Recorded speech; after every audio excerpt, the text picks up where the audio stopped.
안녕하세요.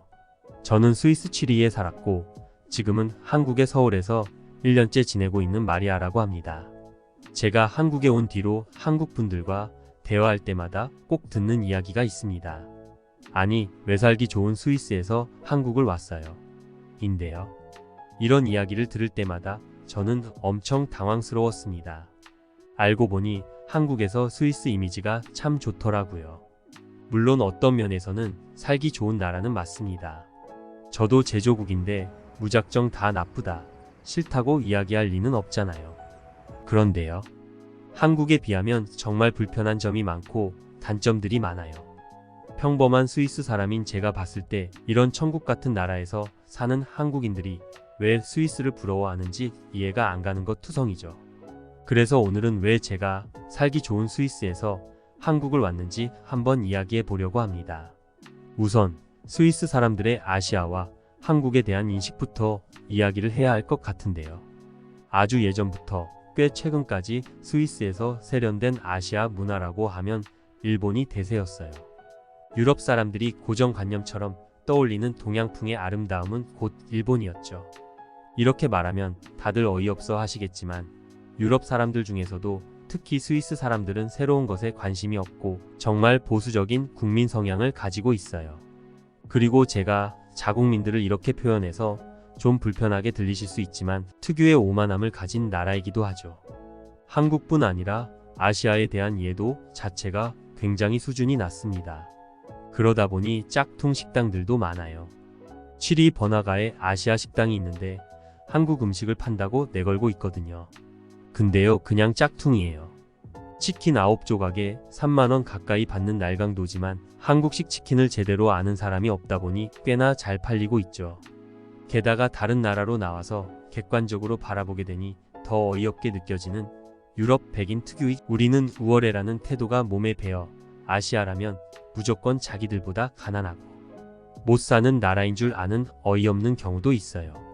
한국이라면 북한을 먼저 떠올리고 아시아는 하나의 나라로 인식했던 게 불과 몇 년 전입니다. 지금은 어떻냐고요? 그렇게 배타적이고 보수적인 스위스 사회에도 한국이 정말 많이 스며들었습니다. 개인적으로는 이런 분위기에 스위스에 이렇게 한국이 스며든 것 자체가 한국의 문화, 파워가 정말 엄청나다는 증거라고 생각해요.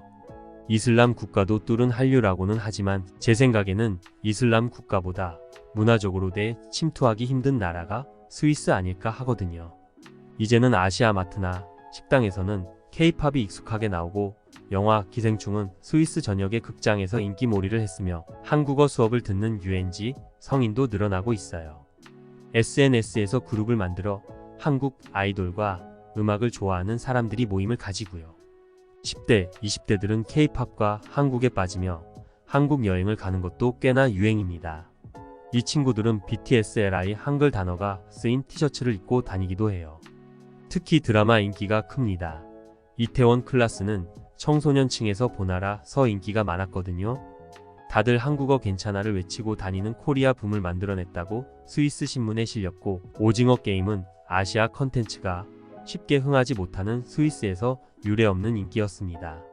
이제 다들 한류를 인정하고 TV 뉴스나 신문에서도 한국이 종종 등장하며 한국에 대한 이해의 폭이 넓어지고 있다고 보시면 돼요. 저는 어땠냐고요? 솔직히 말하자면 저도 한국에 대해서 잘 몰랐던 사람입니다. 한류가 본격적으로 퍼지기 전 다른 스위스인들과 다를 바가 없었다고 생각하시면 돼요. 다니던 회사에서 5년 전 한국 지사로 출장을 보냈을 때 한국이 아닌 아시아로 가네 라고 생각했으니까요. 장기 출장이라 생활 정보를 좀 찾아보았는데 서울에는 트램이 없다고 해서 그럼 도시간 이동은 어떻게 하지? 확실히 인프라가 스위스에 비해 떨어지네 싶어 걱정을 했었을 정도니까요. 그렇게 별 생각 없이 방문했던 한국은 제게 엄청난 쇼크를 주었습니다. 제가 주로 이용하는 취리히 국제공항은 시설이 참 좋거든요. 유럽에서도 세계에서도 순위권으로 꼽히는 곳입니다. 기차역과 터미널 이용도 편리하고요. 나름 이용할 때마다 뿌듯하고 자부심이 드는 곳이에요. 그런데 인천공항은 한 수 위더라고요. 사실 으리으리한 공항시설을 보며 제 예상과 달라 당황스러운 마음이 들기까지 했어요. 제가 유럽에서 이용했던 그 어떤 공항보다 깨끗하고 현대적이며 청결했고 연계된 교통수단을 포함한 모든 일 처리는 빠르고 정확했습니다. 정말 솔직하게 이야기하자면 스위스보다 또 유럽의 다른 나라들보다 공항이 좋다는 데에서 그간 내심 품고 있던 아시아에 대한 생각이 와르르 무너지는 느낌이었어요. 한국을 방문하는 외국인들이라면 서울로 진입하기도 전에 이미 인천공항에서 여러 번 충격을 받을 것 같은데요. 저 역시도 마찬가지였습니다. 인천공항의 시설에 입을 벌리고 눈을 굴리다가 와이파이에 연이어 쇼크를 받았는데요. 취리 공항도 와이파이를 제공하긴 해요. 그런데 전화나 문자로 인증을 하거나 탑승권을 인증해서 로그인을 해야 하거든요. 그나마도 4시간만 무료입니다. 4시간이 지나면 7시간이 지나야 다시 접속이 가능하죠. 그러니까 비행기 타기 전에 일찍 도착해서 대기하고 있는데 비행기 지연이 되어 늦게 타게 되면 와이파이를 못 쓰는 겁니다. 그런데 인천공항은 번거로운 절차 하나 없이 무료 와이파이가 팡팡 터지는데 유럽 전역의 그 어느 국가와도 비교 불가한 속도라서 한동안 얼떨떨한 상태였습니다. 뭘 클릭하든 팍팍 뜨는데 내가 지금까지 썼던 인터넷은 뭐지? 싶었으니까요. 이어서 서울로 이동하면서 수많은 초고층 건물들과 화려한 시설들을 보며 내가 뭔가 한국에 대해 단단히 잘못 알고 있었구나 싶었죠. 그리고 한 달간 한국을 경험하며 저는 한국에 푹 빠지게 되었습니다. 처음에 가장 놀라웠던 건 24시간 편의점, 늦게까지 여는 마트와 식당 등 생활 전반이 너무나 편했단 거예요. 출장 기간 중 한국 동료들이 제게 알려준 한국어 중에 붉은 불토 같은 단어가 있었거든요. 처음엔 아니, 금요일 저녁, 토요일 저녁이 왜 특별하지? 했는데 어느 순간 저도 즐기고 있더라고요. 한 번씩 이런 내 자신이 너무나 어색하긴 했지만요. 아니, 스위스 사람들은 저녁에 놀지도 않아? 라고 생각하실 텐데요. 한국같이 퇴근 후 쇼핑을 하거나 놀거나 식사를 하는 건 스위스에서는 정말 힘든 이야기입니다. 저녁 7시가 되면 모든 마트와 상점이 문을 닫거든요. 하다못해 기차역에 있는 편의점 같은 것도 다 닫아요. 저녁 거리가 없다면 저녁 7시 전에는 무조건 장을 봐야 해요. 스위스에서 제 직장은 집까지 30분이 걸렸는데 6시에 퇴근해서 집에 가서 짐을 놓고 장을 보러 가면 너무 빠듯하니 어떤 걸 사놔야 할지 미리 계획을 세워놓고 퇴근하자마자 빠르게 달려가서 계획대로 장을 봐야 합니다. 그리고 하나의 슈퍼마켓에서 모든 걸 살 수 없을 경우는 특히 동선을 잘 짜야 하고요. 그래도 그나마 목요일은 저녁 8시까지 슈퍼마켓이 열어줘서 평일에 한 번쯤은 그나마 조금 여유가 있죠. 해는 9시는 되어야 지는데 아직 해가 쨍쨍한 7시에 이렇게 모든 상점이 문을 닫아버리니 가끔 계획이 어그러지는 날은 곤란한 적이 많았습니다. 제가 이런 이야기를 하면 한국 분들은 머리 위에 물음표가 수백 개 올라오실 텐데요. 우선 새벽 배송 시스템을 떠올리시겠죠? 택배도 2주씩 걸리는데 새벽 배송이라니. 당연히 스위스에 그런 건 없고요. 퇴근하면서 식당에서 밥을 먹거나 배달해서 먹으면 되잖아 라고 말씀하실 분들도 계실 텐데 스위스의 살인적인 외식 물가를 생각하면 불가능한 일이에요. 맥도날드 세트 메뉴가 3만 원이 좀 넘고 배달 가능 음식점도 드문데다가 배달 가능 금액이 7만 원이 넘어야 하는데 어떻게 편하게 먹겠어요. 그래서 스위스 사람들은 생일이나 기념일 말고는 외식을 거의 안 해요. 아니 못하죠. 그래도 일찍 퇴근해서 저녁밥 해먹고 쉬는 거 아니냐라고 생각하실 수 있는데 할 일의 양은 정해져 있으니 식사 후 불편한 책상 앞에 앉아 허리를 혹사해가며 작은 노트북으로 일을 더 해야 할 뿐이죠.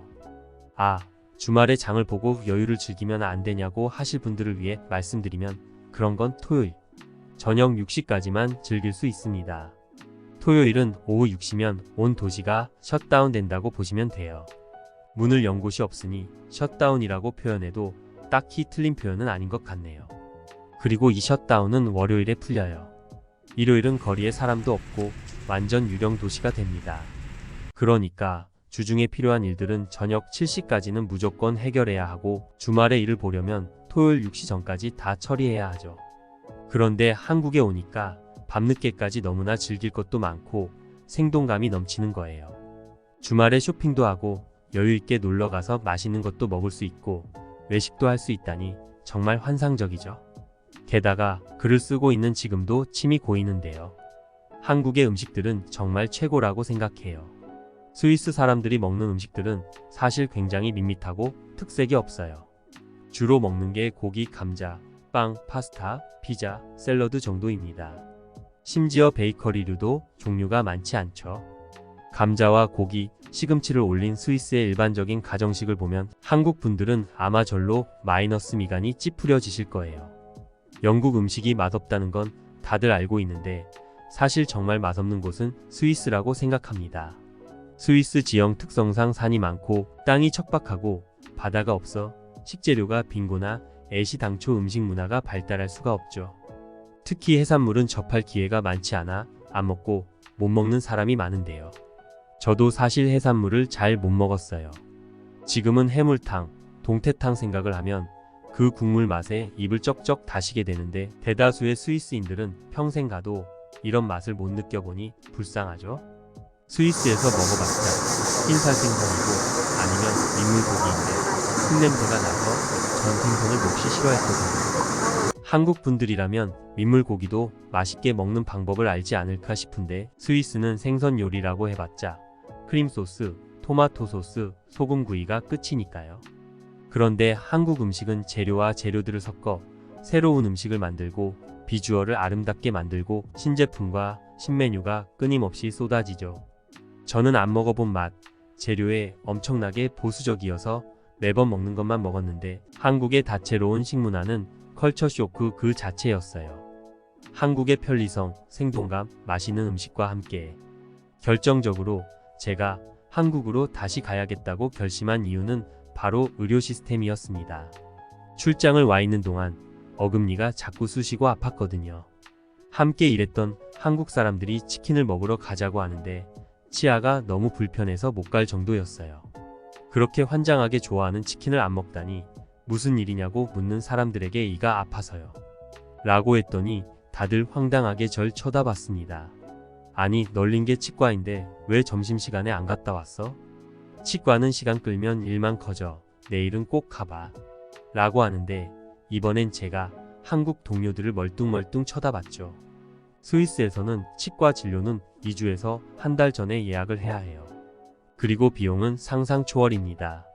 엄청난 치료를 하지 않아도 엑스레이 한 번에 25만원, 스케일링 한 번에 30만원 등등 한 번 치과에 가서 다 하면 몇십만원, 몇백만원은 우습게 깨집니다. 그런데 한국에서는 비보험이어도 스위스보다 한참 싸더라고요. 게다가 딱히 예약 없이도 바로 치료를 받을 수 있었고 일말의 고통 없이 아주 빠르게 치아 치료를 끝낼 수 있었죠. 치과에 갔다 온 후에 흥분해서 한국인들에게 원래 한국 병원은 이렇게 저렴하고 또 오래 기다리지 않아도 되고 기술도 좋은 건지 아니면 내가 갔던 병원이 엄청 특별했던 건지 물어보니 한국인 동료가 전 외국인이라 의료보험 적용이 안 돼서 비용이 많이 나온 거고 웬만한 동네 병원들은 예약 없이 그냥 간다고 하더라고요. 물론 인기가 아주 좋으면 예약을 해야 하겠지만 간단한 동네 병원에서의 치료에 한 달 전 예약까진 필요가 없다면서요. 충격으로 손이 떨렸습니다. 이런 나라가 진짜 나라지 싶었죠. 이런 이야기를 하면 스위스는 월급 많이 준다며 노동하는 분들도 가끔 계시던데요. 급여가 높은 건 맞습니다. 평균 임금이 월 1000만원 정도이고 하나로는 572만 하다 WWK 만원 정도부터 기본 급여가 시작하거든요. 하지만 저희끼리는 스위스에는 비싸거나 더 비싼 것만 있다라는 이야기를 종종 하곤 합니다. 집세 내고 보험비 내고 생활비 쓰면 사실 남는 건 거의 없거든요. 꽤나 고액 연봉을 받는 금융 애널리스트인 선배가 집을 알아봤었어요. 동네에 매물로 나온 적당한 크기의 방 3개짜리 40평짜리 단독주택이 살기 좋아 보여 알아봤더니 팔 가격이 108억 원이었대요. 지금 여자친구와 작은 임대 아파트에서 살고 있는데 아무래도 이 생활을 벗어나기 힘들 것 같다며 씁쓸하게 웃더라고요. 집값 때문에 전문직 종사자들도 대부분 자가주택이 없고 임대로 살고 있습니다. 제가 살았던 취리인은 원룸 월세가 430만원 정도예요. 아주 세련된 신축이 아니라 정말 낡은 원룸 아파트인데도요. 결혼해서 아이가 있는 사람들은 방도 있어야 하니 월세만 한 달에 800만 원 정도를 지불하고 사는 게 일반적이죠. 그러니 비싼 물가에 익숙한 스위스 사람에게도 치과 비용은 엄청나게 부담이 됩니다. 나라에서 강제로 가입하는 의료보험이 있긴 있는데요. 보통 성인이면 한 달에 5,060만 원 정도를 냅니다. 미취학 아동들은 한 달에 20만 원 정도를 내죠. 한국의 피부양자 제도는 스위스에 존재하지 않아요. 그런데 웃긴 건 이 의료보험은 외국인이라도 3개월 이상 거주하면 무조건 가입을 하게 해놨는데 운영의 주체는 정부가 아닌 민영보험사입니다. 그래서 사람들은 수십 개의 보험사가 제공하는 다양한 상품 중에 선택을 하는데 이때 가장 중요한 건 공제 한도의 설정입니다. 스위스 의료보험은 기본적으로 가입자 부담이 굉장히 귀해요. 최소 39만 원부터 최대 325만 원까지 공제 한도를 설정할 수 있는데 공제 한도로 설정한 금액까지는 가입자가 병원에 갔을 때 전액을 부담하게 됩니다. 공제 한도를 넘어선 의료비가 나오면 가입자는 청구 금액의 10%를 내고요. 공제 한도가 낮으면 당연히 매달 보험료는 올라가고 한도가 높으면 보험료가 내려갑니다.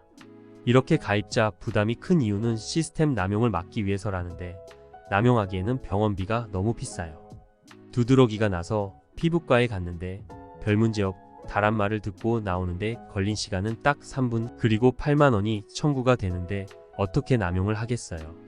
게다가 치과는 보장이 안 돼요. 보험의 옵션이죠. 사실 한국에서 탈이 났던 그 치아도 제가 비용 부담 때문에 치료를 미뤄서 생겼던 문제예요. 대체 얼마가 나왔길래 그러냐고요? 염증도 많고 신경치료도 필요한 치아가 6개고 이거저거 따진 후 스위스에서 청구된 치료비는 560만 원이었습니다. 미친 듯이 전화를 돌리고 인터넷을 찾아 싸다고 소문난 병원을 찾아갔는데 700만 원을 부르더라고요. 이러니 가까운 프랑스나 독일로 치과 진료를 받으러 가죠. 거기는 스위스 반값이거든요. 문제는 스위스 사람들이 치과 진료를 받으러 와도 가는 통에 예약을 해도 2달을 기다려야 합니다. 그래서 치료를 못하고 있었어요. 스위스의 살인적인 집값, 국민 부담이 큰 의료 시스템, 불편한 생활상들이 한국과 하나하나 비교가 되니 정말 못 살겠더라고요. 한국을 몰랐다면 모를까? 어떻게 이걸 다 알고 계속 스위스에서 살겠어요. 출장이 끝나 스위스로 돌아가는 길, 정말 도살장에 끌려가는 소가 이런 기분일까 싶었습니다. 하지만 이대로 주저앉을 수는 없죠. 길을 쓰고 다시 한국으로 갈 방법을 찾았습니다. 이직을 할 준비까지 끝마쳤었는데 다행히 한국지사로 발령을 내달라는 제 요청을 받아줘서 이직은 하지 않아도 됐어요. 중간에 코로나 때문에 모든 게 수포로 돌아가는가 싶어 절망에 빠지기도 했는데 다행히 작년 초 이맘때 한국 땅을 밟을 수 있었죠. 얼마나 감격스럽던지요. 그리고 한국에서 본격적으로 살면서는 정말 스위스를 떠나오기 잘했다는 생각뿐입니다. 한 달의 한국 경험은 정말 단편적이었구나라는 것을 느끼는 요즘, 한국은 알면 알수록 더 좋아지고 있어요. 아주 소소하게는 뭐든 종이 우편으로 날아와 며칠씩 기다려야 하는 스위스와 다르게 한국은 휴대폰 인증 같은 것을 통해 제까닥 일을 처리할 수 있다는 것도 참 좋아요. 당장 교통카드만 해도 한국은 바로 살 수 있어서 얼마나 편한데요. 스위스는 직접 오피스에 방문해서 신청해도 임시 탑승권을 주고 실물카드는 우편으로 보내주거든요. 스위스에서는 그냥 그러려니 하고 살았는데 한국에 와서 보니 한국의 모든 것들이 가장 최적의 효율성으로 맞춰져 있구나 싶은 거예요. 한국과 비교하면 스위스는 대체 왜 그러고 살까 싶은 순간들이 너무 많은데 한국에 대한 제 감상을 들을 때마다 한국 동료들이 경악하는 것도 이제는 즐기고 있어요. 예를 들어 내 한국집은 방충망이 있어서 좋아 라고 했더니 다들 경악하는 그런 순간들이요. 스위스는 집에 방충망이 없어서 손바닥만한 거미가 집으로 들어오거든요. 한국 동료들이 경악할 때마다 저는 웃기면서 좀 슬프기도 한데 이런 걸 한국 사람들이 우프다라고 한다는 것도 배웠어요. 온지 겨우 1년째이지만 반 한국인이 된 느낌입니다. 머나먼 외국인데 어쩜 이렇게 마음에 쏙 드는 나라가 있을까 싶은데요. 역동적이고 살아있는 나라이고 변화가 빠른 액티브한 한국이 너무나 사랑스러워요. 스위스로는 절대 돌아가지 않을 거라는 결심으로 요새 열심히 한국어 공부 중인데요. 언젠간 유창한 한국어로 다시 한번 한국 생활의 감상을 전하겠습니다. 오늘은 한국 출장 이후 한국에 푹 빠져 마이너스 한국으로 온 스위스 여성의 사연이었습니다. 듣기 주셔서 감사합니다. 오늘의 영상은 이게 전부입니다. 모두가 건강하길 바랍니다.